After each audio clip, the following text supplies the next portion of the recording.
At 10:14 p.m., she walked into the building. The security camera above the entrance captured everything. What it did not capture is her ever leaving. The footage shows a quiet street.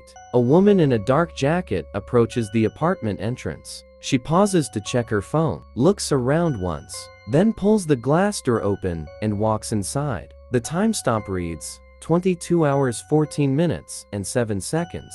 That was the last time anyone clearly saw her. Inside cameras show her walking through the lobby. She does not speak to anyone, does not stop, does not look distressed. She walks toward the stairwell instead of the elevator. And then, inside cameras show her walking through the lobby. She does not speak to anyone, does not stop, does not look distressed. She walks toward the stairwell instead of the elevator. And then, she disappears from every camera angle. At 2:03 a.m., a resident leaves the building. At 5:47 a.m., delivery driver enters. At 8:12 a.m., morning foot traffic begins. No one reports seeing her. No camera records her exiting. The front door camera never shows her again. When investigators reviewed the footage, they expected a blind spot, a camera failure, a timing gap.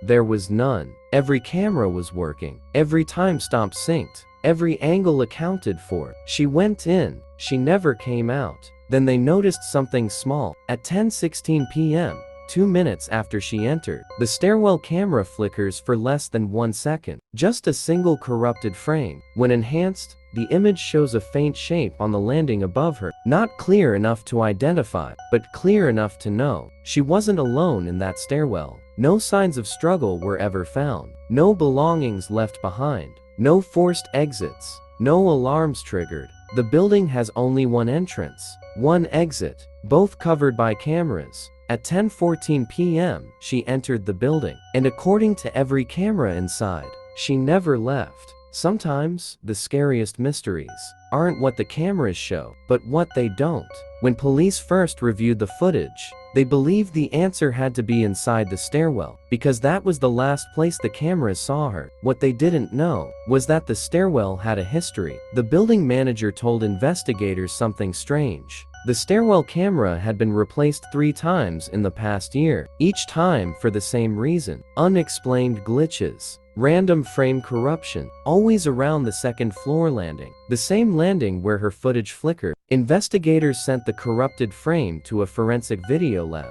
After enhancement, contrast adjustment, and noise reduction, a detail appeared: a shoe, the tip of a dark shoe, visible 1 step above her. Someone was standing just out of frame, waiting. Residents were interviewed floor by floor. One tenant from the second floor mentioned something odd. Around 10:20 p.m., they heard what sounded like quick footsteps going up the stairs, not down, up, as if 2 people were moving quickly toward the roof access door. The roof door is supposed to be locked at all times, but that night, it wasn't fully shut. It was resting against the frame, not enough to trigger the alarm, but enough to show it had been open. There is no camera on the rooftop, no footage of what happens there, and no camera covering the small maintenance ladder that leads down the back of the building into a blind spot, not visible from the street. She didn't vanish inside the building. She was led somewhere the cameras could not see, past the stairwell, past the second floor landing, up to the roof,